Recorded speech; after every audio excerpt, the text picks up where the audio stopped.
Well, welcome everyone. Bienvenue. The Sudbury East Chamber of Commerce is happy to bring together some local healthcare providers in an effort to sort of get some information out into the community about COVID vaccination and what's happening right in our backyards. So it's a big undertaking, an unprecedented time. We're working in different ways, and we have brought everybody together to a virtual table to have some fun. The way of the world, the COVID way, forces us to adapt. So we're recording this on March 16th. I am sure there will be new info that comes out tonight or tomorrow that is slightly changed. So bear with us, and we'll try to keep everyone up to date with that for those important details. Like the rest of the world, some of us are working from home or offices. So if you hear the phone ring or the kids barge in behind me or a dog bark, that's all part of the fun. So if we flip to the next slide, Laura, the Sudbury District Health Unit has put together a monstrous project. What they've done is brought together a number of people. They've essentially moved mountains, and they've created a bunch of different committees.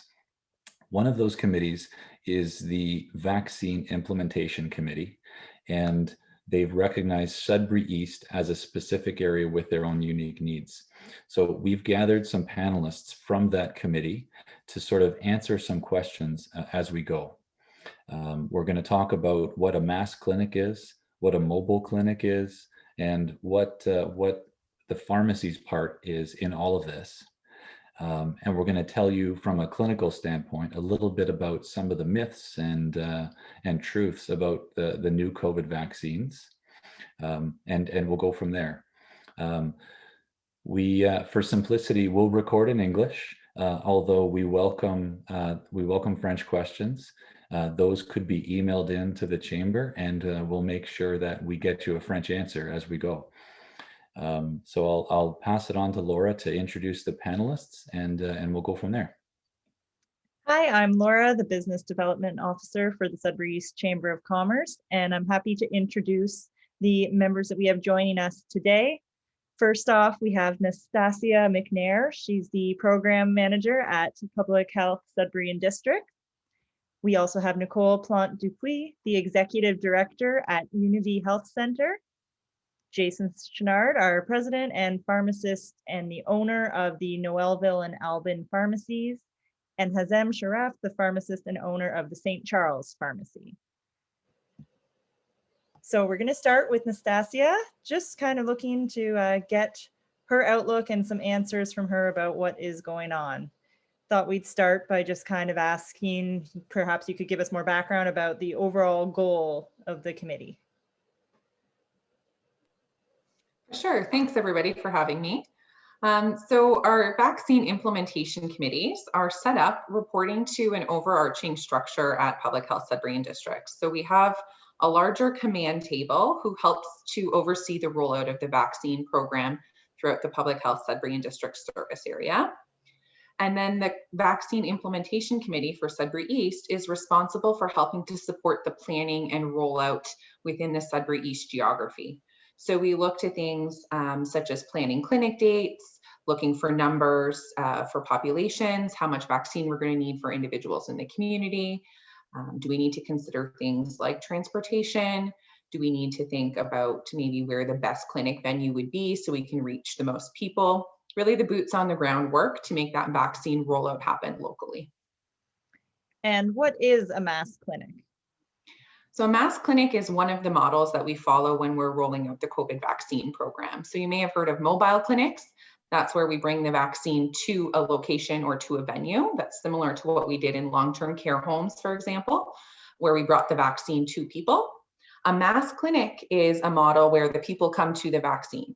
So the Pfizer vaccine and the Mrna vaccine have such strict storage and handling guidelines, it's easier to bring people to the vaccine than vaccine to the people.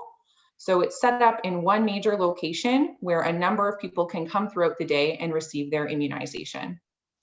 And do we have all of the locations and dates lined up right now? So right now we're working through the phase 1 population. So the province of Ontario has a phased approach for the COVID vaccine rollout. Phase 1 are those who are most vulnerable and the people who care for them. So that includes individuals who are 80 plus, so born in 1941 or earlier, individuals who are from our First Nations communities, urban Indigenous individuals, our healthcare workers, as well as those who are recipients of chronic home care, in addition to long-term care homes and retirement homes, which isn't exactly applicable to Sudbury East, but of course our other groups are. So we're working through those populations right now. We have some clinic dates set happening this week. So a clinic tomorrow for the 80 plus and chronic home care population, as well as some of our healthcare workers in St. Charles at the community center, and another clinic on March 18th in Albin at the community center for the same group. Next week, there is also a clinic set up for our Indigenous populations. And Doki's First Nation is also running their own clinics on reserve. Basically, there's a clinic coming every week as we move through the phase 1 population. And then we're hoping to start phase 2 of the rollout, which are the ages of 60 to 79 and our workers who cannot work from home in the spring. Okay, perfect. And what is the pre-registration? So the pre-registration is a process that helps us to determine if somebody is eligible to receive the vaccine. So right now, pre-registration is open for healthcare workers, individuals who are 80 and older, and recipients of chronic home care. And the pre-registration can be done online. It's a survey, or it can be, you can call 1-800-708-2505 to pre-register if you're in one of those groups. And they help you work you through the survey. So we ask questions about your eligibility. We seek information on your name, your contact information.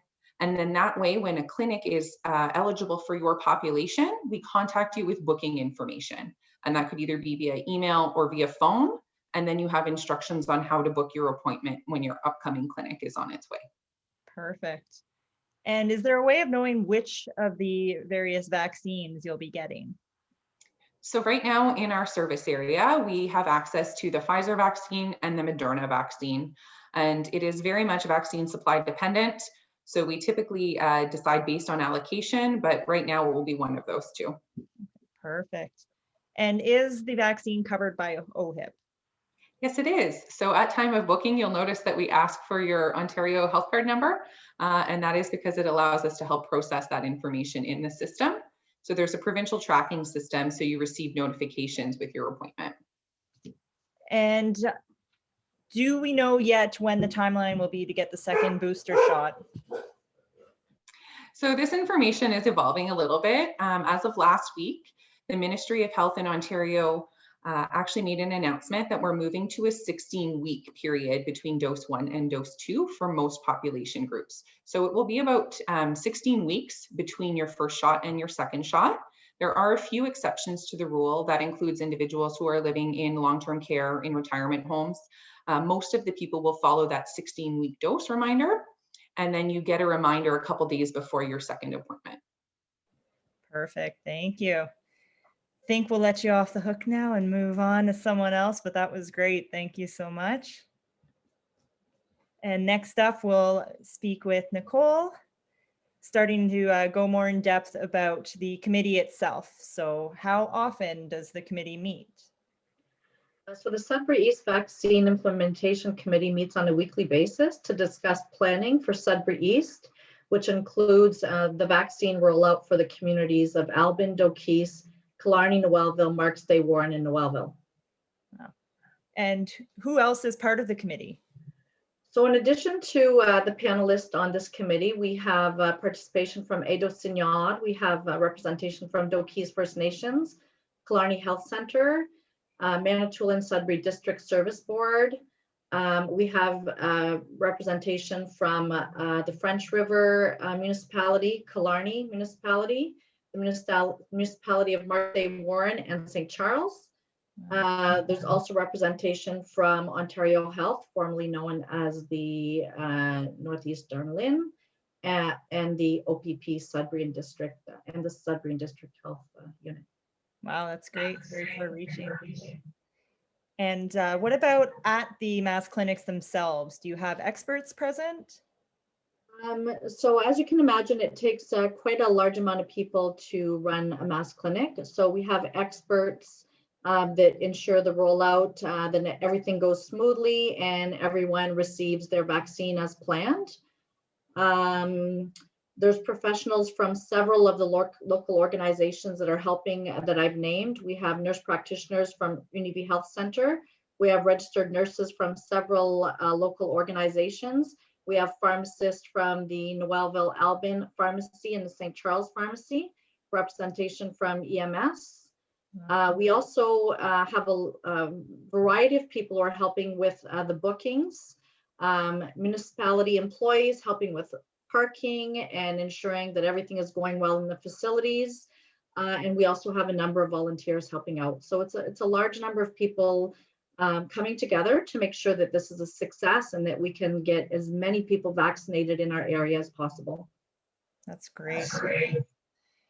And what if someone isn't able to drive or get to the clinic on their own? Are there any options for them?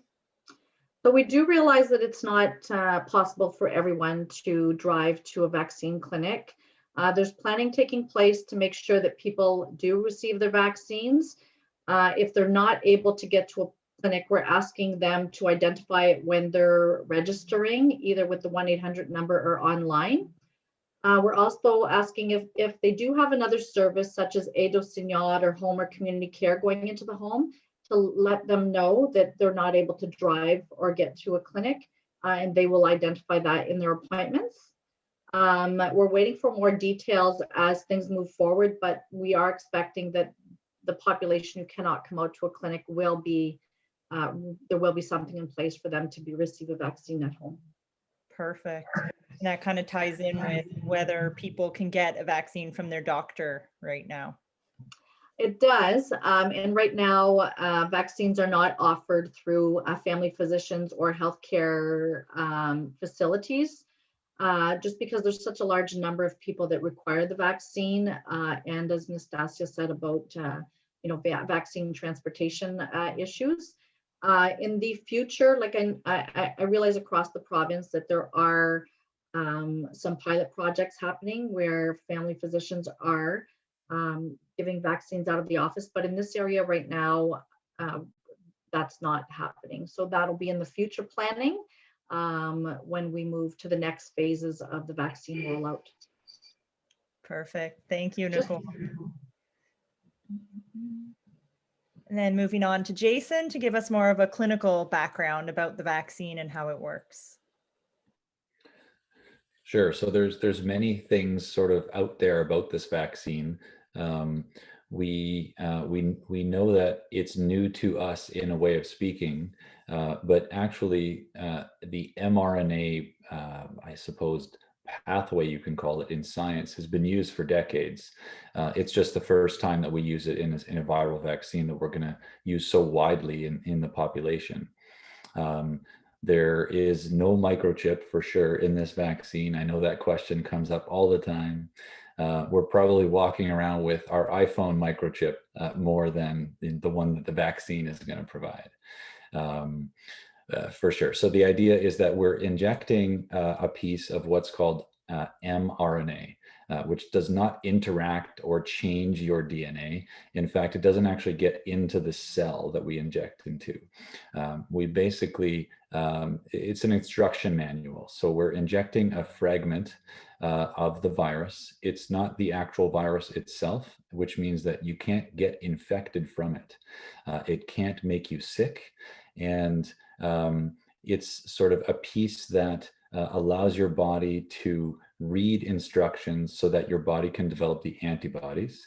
And that way, when you become exposed to COVID later on in the future, potentially, then you'll already have the antibodies that you need to fight it off. Because we can't simply just inject mRNA, the body will just destroy it quickly. It needs to be sort of wrapped in a wrapper. So this wrapper is this sort of salt, water, sugar, and this propylethylene glycol thing that we keep talking about. And what that does is it just carries the mRNA to the body so that the body can read the instructions. Once the body digests the instructions, it just destroys the piece of mRNA, just like any other thing that the body doesn't need. So think of it like, you buy a new fridge, you hook it up, to do that, to get it working, you need to read the instruction manual. And when you're done and the fridge is working, you throw out the instruction manual because you don't need it anymore. I think we're going to talk a little bit about the different types of mRNA vaccines, but I think I'll leave that to Hazem. There's a slide about the 5 different types. So we'll go on to the next one there from there. So we talked a little bit about, no microchip, how this thing really works. One of the questions that pharmacists are being bombarded with is when are you going to be able to give me the vaccine? And I thought pharmacies were already giving it. So there is a pilot program in Ontario where some Southern Ontario cities are giving vaccines from pharmacies. For the most part, there's some of the bigger cities like Toronto and Kingston. That is coming to the rest of the province, but we're still a little early for that process. So your pharmacist can inject a COVID-19 vaccine for you. That's likely going to happen in April and moving into the months after that. So it's coming soon. Right now, the only avenue to get a COVID vaccine is through the public health mask or mobile clinic program. But your pharmacist will be able to do this if they're injection trained anywhere in Ontario. All 3 pharmacies in Sudbury will be administering it. So we're looking at, again, April or a little bit later into May. The vaccine that you will get will be dependent on what is available through the government. So we know that we're not very likely to get the Pfizer or Mrna vaccines because of their storage requirements, but we're more likely to get the other vaccines that will have more sort of standard cold chain requirements that we can keep in our regular medical fridges in the pharmacy. We get a lot of questions about how am I going to know? So how am I going to know that I can get a shot? And that is still up for discussion. So pharmacies in Ontario are still waiting for some instructions from the government about which age groups, who is going to be eligible at what time. And once we start to hear some of those instructions, then we'll be able to start developing our program. So hold tight, keep checking in with us, but we'll have more information as it comes to us. One of the common questions is, will I need this vaccine each year? And we simply don't know the final answer on that one yet. There's been discussion about whether this is going to be required like a flu shot annually, and we just don't have a definitive answer. So as that information becomes available and we get more and more, deeper and deeper into the program, then I think we'll have more of those concrete answers.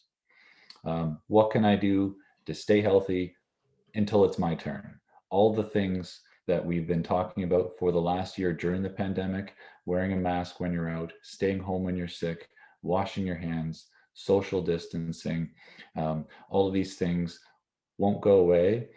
Even after we're vaccinated, we're going to have similar discussions until enough people have been vaccinated so we can provide what's called herd immunity to the vaccine. And the quickest way of developing herd immunity is through a vaccination program in combination with all of these sort of non-vaccine measures that we're talking about.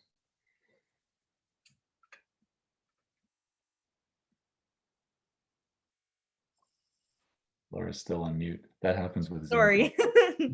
That's to keep my dog from barking in the background for you guys. I'm just saying, thank you, Jason, and moving on to the pharmacy updates from Hazem. Well, thank you so much, everyone, for having me. Thank you, Jason, for the opportunity. So we always get asked this question like every day: is the vaccine safe? So yes, from what we have learned, that it is clear that the coronavirus vaccines are safe and effective, and the risk of the severe reaction to COVID-19 vaccine, as researchers say, is definitely outweighed by the protection it offers against this deadly virus. What can we expect after getting the shot? So after being vaccinated, it's common to have temporary side effects. These can last a few hours to a few weeks after vaccination. Common vaccine side effects may include either mild fever, flu-like symptoms such as chills, fatigue, joint pain, headache, muscle aches, redness, soreness, or swelling in the arm. But these are like typical side effects that we usually might be getting when we get any other vaccine, just like the flu shot, or you might not get them at all. Can we get COVID from the vaccine? Well, definitely not. As Jason has mentioned, this is not a live vaccine. It's just a protein pot that sends the instructions to our bodies to start getting ready to fight against viruses in case they would face the real virus. The COVID-19 vaccines do not use the live virus, as we said. Vaccines do not give you a disease. Instead, they teach your body immune system to recognize and fight the infection. Hasn't the development been fast? Well, what happened is that was just like a fast track, knowing that what has happened with the economy shut down and like the vaccines this time, they were quite lucky to have all facilities from countries, and the companies were having volunteers like in thousands ready to be tested on by the vaccine, and facilities with all financial supplies were like overwhelming definitely this time considering what has happened. So it just took a fast track, and still the Health Canada and the different countries like health authorities are still monitoring or any developing either side effects or adverse, like serious adverse events that would have that would show up with the medications or the vaccines. Which vaccine is most effective? According to the the regulations for the infectious disease experts, they always recommend take whatever vaccine that you would be offered. If one is less than the other, this offers a 66 protection versus this one is 96. Still, if this is available for you, just get it. It would protect you for sure. Now, actually, experts are looking into whether if people have been vaccinated by like the AstraZeneca Oxford vaccine, and this protected me like 66% only, they are looking into offering a booster doses of the Pfizer or the Moderna after in a few months. This is being under study now, and they're expecting results very soon. Are they effective against the variants? Yes, what we know is the mRNA ones are, and early research suggests that the Pfizer, BioNTech, and the Mrna provide protection against the COVID-19 variants identified in the UK and South Africa. And the clinical trials have shown in the Janssen and the Johnson ones provided protection against severe diseases with the COVID-19 virus caused by variants identified in South Africa and Brazil as well. Do all COVID shots need a booster dose? No. We have the one of the new ones. This Janssen thing is just a single dose, but whether they will need a booster dose yet, some actually studies now, the British Medical Journal just released something last week. They were assuming that it might need in autumn to administer a booster dose, but this is yet, as Nastasia was saying, everything is developing in this aspect like every hour, we would say. So no updates about this yet. It's a big undertaking. It's very impressive how far we've come already. Yes. Perfect. Thank you very much. I don't know if anyone has anything else they'd like to add before I just give a little update about what the Chamber has been up to. But thank you all so much. It's been so informative. I know for myself, I have lots of questions, but I won't really take up everyone's time, and we'll let our members submit their questions by email, like Jason said, and then go from there. It is obviously ongoing, so I'm sure lots of questions will continue to come up as we work our way through this and can all hopefully get vaccinated soon. So just to give a quick rundown of what the Chamber's been up to as well, 2021 is shaping up to be an exciting year for the SECC, as we are undergoing several new initiatives as part of our 5-year plan.